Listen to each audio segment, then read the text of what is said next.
So the second type of planning process that we have analyzed is inventory planning, and in particular some introductory concepts related to inventory management, which again, as we discussed, they follow demand planning as again, according to the magnitude of the demand and the variability of the demand, and you shape supply chain, shape inventory accordingly. Particularly pay attention to this class because some of this concept will be then useful to face appropriately the production planning part. So what we have seen in this module is basically some introductory concept to inventory management. Then we have classified some stock typologies, and at the end we have understand why the inventory management is a problem, because inventory has cost and it requires economic evaluation whenever a supply chain needs to decide where and how much stock to position at the different nodes.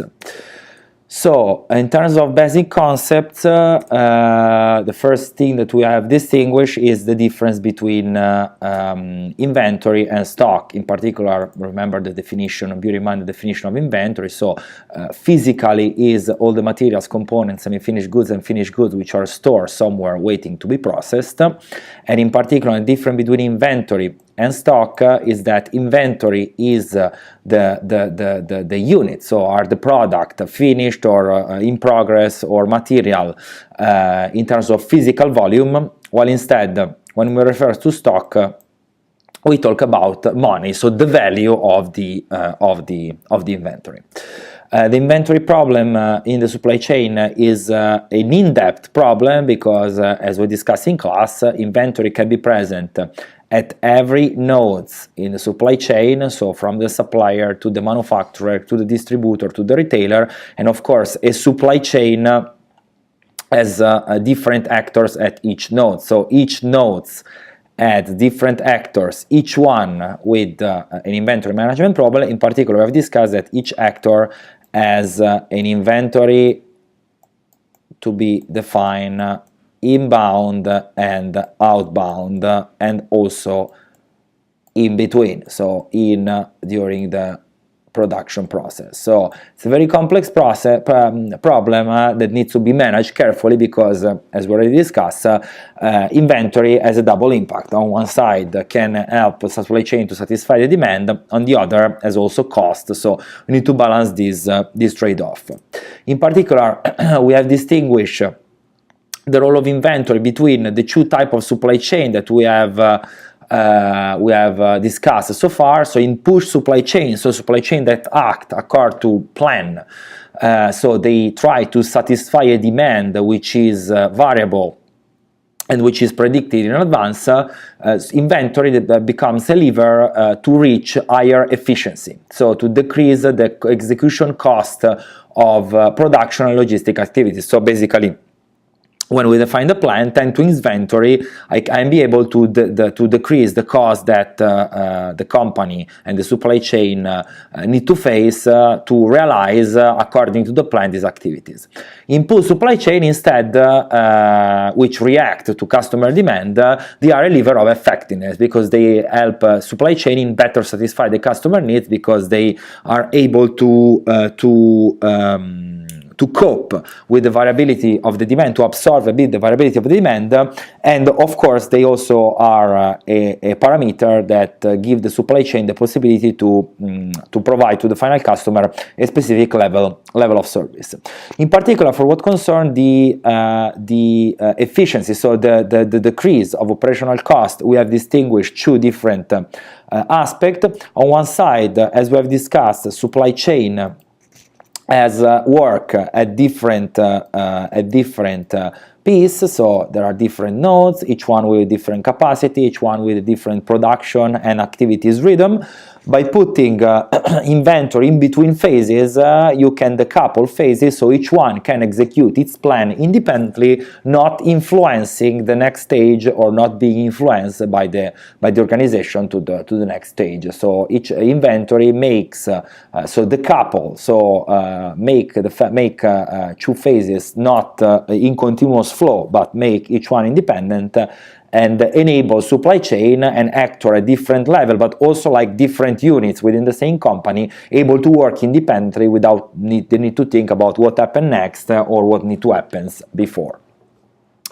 Second, as we discuss, independent of that if it is pull or push, but we need to manage a demand. Demand that can be uncertain and unpredictable, and again, you cannot control the market, and so you need, once the demand shows up, you need to satisfy the customer request. So in particular, in push supply chain, where you act according to what is the plan demand, a demand with high variability for supply chain to review, like in real time, organization of their activities for a context that is not ready to operate on push, on pull. So having a buffer, having an inventory, having a barrier that protect against the variability of the demand, allow push supply chain to cope a little bit with the effect of variability of the demand, and being able to react even if not ready to react on a pull approach. So even being able to react even in cases when the demand predicted is very far from the actual demand that the market, the customer market, is experiencing. For what concern instead pull supply chain, as we have discussed, pull supply chain allow with inventory allow pull supply chain to define the customer service level. So thanks to pull supply chain, so thanks to how much inventory is available in the supply chain, of course, according to the request, the supply chain can be more or less reactive in satisfying this demand, and so they are able to satisfy the customer demand according to the percentage defined in terms of 99, 98%, which is strictly dependent on how much inventory I position in the supply chain. Of course, again, we have also discussed that inventory has a role in push supply chain, so the service level is also dependent to the inventory in push supply chain, but not as in a determinant way as in the pull context, because in push supply chain the final level of inventory, so the inventory that the customer like face when the demand actually shows up, is predetermined by the supply chain, so according to the plan that has been established before. So that's it. While instead pull supply chain need to make the quantity of inventory a key decision, because then it's through inventory that they will be able to react in real time to the demand showing up and coming from the final market. So the more inventory, the more we are able to reduce the order delivery cycle, and so the customer is happier. The more inventory, the more I'm able to assure continuity of production, and the more inventory, the more I'm able to reduce the stock out probability. Then, once it's clear, we have analyzed the main, like how in a supply chain we can distinguish different type of stock that accounting, supply chain, marketing, and all the people that do the inventory can face in their day-to-day activities.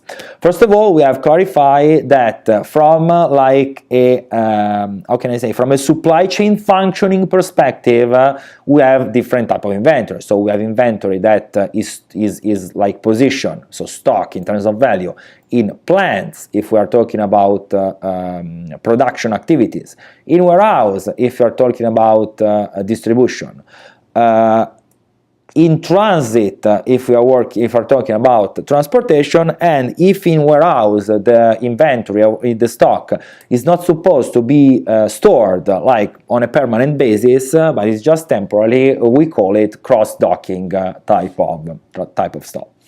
But from a managerial perspective, what we usually distinguish is cycle stock, safety stock, and dead stock. So this is more a classification in terms of nature of the stock in the supply chain, but then from a managerial perspective, we distinguish between cycle stock, safety stock, and dead stock. Before doing that, we have analyzed a little bit how the consumption and the inventory consumption works in companies and in supply chain. In particular, as we discussed, we have a starting point as the initial level of inventory. Then we suppose that there is an uncertain and unpredictable demand that consumes constantly over time the level of inventory until the level of inventory reach the zero. So when it reaches the zero, of course, the inventory need to be replenished.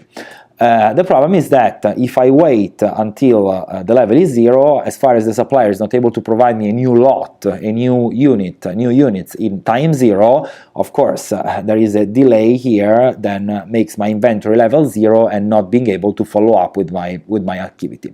So what happened is that we establish a reorder point, which is the point on the inventory, so the volume of inventory once reached an alarm like is issue from the system that it's time to replenish the inventory. So issue an order from to the previous stage of the supply chain to make the inventory replenished on time. In fact, the reorder point is that time is defined as that volume present in inventory that allow to satisfy the demand exactly during the replenishment lead time, which is the lead time that the previous stage of the supply chain need to provide a new lot of product. If I issue an order here, my supplier or my other plant require lead time days, week, according to which is the unit of measure, to replenish inventory. So this time goes by, I have exactly the inventory to satisfy the demand during this time, and when I reach zero, actually the new lot arrive and the initial level of inventory is reestablished. So, and then of course the situation keep on. So this is called the sawtooth diagram because again the profile looks like a sawtooth, and is very popular in production and inventory management. So if this is clear, we have made like a very basic example. So if the demand is 2 units per day, it means that the slope of the consumption is 2 days, the desired inventory quantity is 60 units, and the replenishment lead time is 5 days. How much is the reorder point? The reorder point in this case is 10. Why? Because my supplier needs 5 days to replenish the inventory, the demand is 2 units per day, and so I will reorder when the volume left in inventory is 10 units, because 10 units are exact the unit that I need to satisfy the demand that will show up in the 5 days that my supplier needs to replenish my inventory. 10 because again, if the demand is 2 days, 2 units per day, 2 units per day multiplied by 5 days is 10. So here you have exactly the units that are necessary to satisfy the demand during the replenishment lead time. And once 5 days has been passed, I already have 60. Now, if this is clear, in the supply chain, from a managerial perspective, 3 different types of stock exist. Cycle stock, safety stock, and dead stock. Cycle stock is a stock generated by the different production rate of 2 connected phases of the logistic production system. As we have discussed, cycle stock is that stock that arises from the natural functioning of the supply chain. So the fact that we decoupled different phases using the inventory between phases. Safety stock is that stock that we use to cope with the variability of the demand and the replenishment lead time. That stock is that all the stock that is subjected to a depreciation of the value of stock during time. Let's start with cycle stock. Let's take this example. Cycle stock is the stock that is generated by this function. So there is a demand that consumes the inventory, okay, and our inventory function that when I reach 10, I reissue an order, I reach 60 again, then I go down and so on. Cycle stock, the value of cycle stock answers this demand. So this is time. Okay, if I enter today my plant or my warehouse or my distribution center, How much is the stock that I should expect to find in this plant or warehouse or distribution center? A quantity which is equal to the cycle stock. How much is this quantity? For a supply chain rules we come from an empirical evaluation which have not demonstrated, the cycle stock inventory is usually equal to half of the reorder quantity. So in our case, if every time we reorder 60, okay, the quantity that I should averagely expect when I enter this plant working with this inventory model profile is 30 units. Of course, the lower the quantity to be reordered, the lower the level of inventory, and the lower the cost, because again, if this will be 30, the cycle stock will be 15, and so on. Then, we have discussed the fact that the sawtooth diagram, unfortunately, is just a theoretical model, because this is how we suppose the inventory works and is consumed and replenished. Actually, this is how reality works. So the problem is that the demand sometimes is low, the demand is sometimes is high, the lead time sometimes is respected, sometimes the lead time is not respected, and if you work according to this model, what happens is that when there is high demand, we go in stock out, when there is high lead time, we go in stock out, and of course, if both factors arise at the same time, we are in big trouble. So we have high demand with an higher replenishment lead time, which means being not able to satisfy the market demand. So in this case, again, that's exactly what we discussed about the fact that the demand is unpredictable. Okay, this is what happened, but we work here on an hypothesis that the demand is constant, so it's something which is more manageable. Or we build a model which is able to reflect this reality, which is not modelizable, so there's an issue here. Or if you want to keep this model and work with an easy to be managed situation, we need to introduce a barrier, so an additional resource, slack resource, that allow me to work with this model being covered by the possible variability that can arise from the functioning of the reality. And this concept is called safety stock. We will deal again with safety stock, but basically safety stock is an additional quantity of stock that you kept on top of the functioning theoretical of the inventory model following the sawtooth diagram, that basically cope you from the variability that can arise from reality. So if the demand is higher, okay, so you see you have safety stock that is able to cope with this variability, and so when the lots arrive, you are able to cover this period with the safety stock. Or similarly, if the lead time is higher, so it goes here, you have a stock that is able to cope with the delay, with the lateness made by your supplier. So basically, safety stock is an additional stock that you introduce in the supply chain to cope with the variability. And again, according to the discussion that we have made about cost, remember that this decision is not cost-free. So having 10 is different than having 20, which is different than having 30, because there is a cost associated to inventory. So the idea is not maximize the level of stock that we have, because inventory then has a cost. Finally, we have discussed the fact that when you put something in inventory, you should consider that during time its value can be decreased, because there can be a technological obsolescence, or they can expire, or they can lose part of the value. Again, we have made the example of a sport t-shirt, or food product, or technological product. So basically, you need to consider that sometimes a product, if kept too much in inventory, they lose part of its value, and this is called dead stock. So you need to classify the fact that when you put a unit in inventory, there is an obsolescence risk that you take with you by deciding to have inventory of this type of product. If everything is clear, the last step that we made is that, okay, but according to what I told you, like the idea is that, okay, we have safety stock that cope with variability. We have say that inventory help increasing the service level, decouple the phases. So the idea that you should make is that the higher is the quantity of inventory that I have, the better is the functioning of the supply chain. Probably yes, from a operational perspective. From an economic perspective, instead, this is not true, because we have discussed that inventory has cost associated. In particular, whenever I decide to keep a unit in inventory, I need to face storage cost, financial cost, and depreciation cost that are connected to the fact that I put one unit of product in my inventory facility, and process cost. Again, you have seen that you have a sawtooth diagram which require inventory to be managed.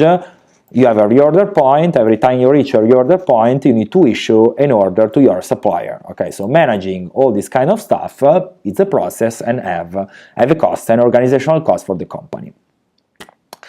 Particularly, we have discussed about the financial cost, which are the most important part. The financial cost basically translates the fact that the company using capital, which is raw material, resources, labor, machineries, energy, so everything that you need to produce, using this capital to buy goods or produce goods, while instead it can use this type of capital to invest in other financial activities.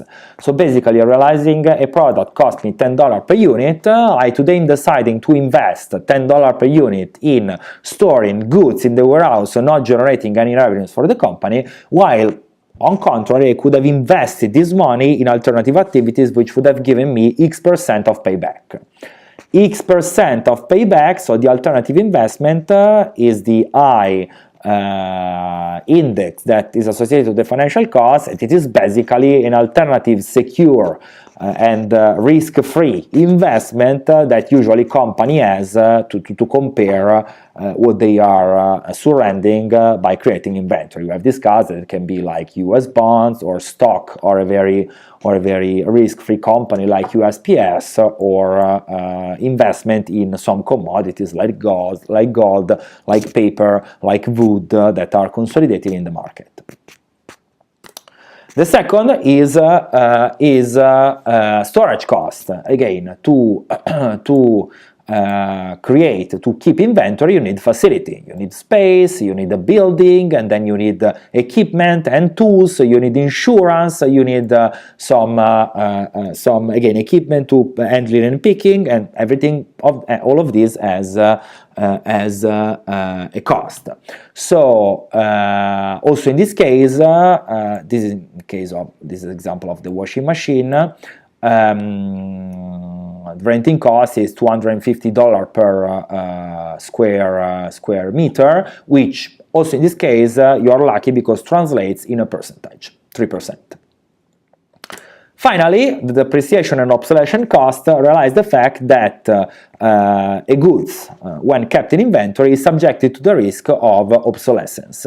So I've given you, also in this case, is expressed in percentage, and I give you some examples. So 10% per year in high-tech industry, 1.5% per year in general electronics, 3% for clothing. That's how it works. We have seen a very basic example. So remember that the inventory keeping cost, it is usually expressed in percentage. In our case, we have that storage cost is 3%, depreciation cost is 1%, and financial cost is 5%. To calculate the inventory keeping cost or stock cost, the other value that you need are the product cost, in our case $300 per unit, and the average unit of stock for this stock keeping unit. In our case, of course, dear, remember, is the value of the cycle stock.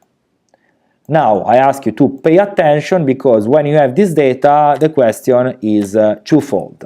One, how much is the inventory, the value of, how much is the inventory cost? So the value of the inventory kept in stocking points. In our case, the inventory cost are, or the inventory value, so you decide, is how many units you have in stock, 40 multiplied by $300 per unit, so $12,000, which is different, pay attention to inventory keeping cost, which is instead the cost of carrying a certain amount of unit in the stocking point. So the cost of the inventory, the cost of carrying this amount of unit. In our case is, how much is the inventory keeping cost in percentage? 9%, the sum of 3 plus 1 plus 5. 9% of what? Of the value that you are putting in inventory, so $300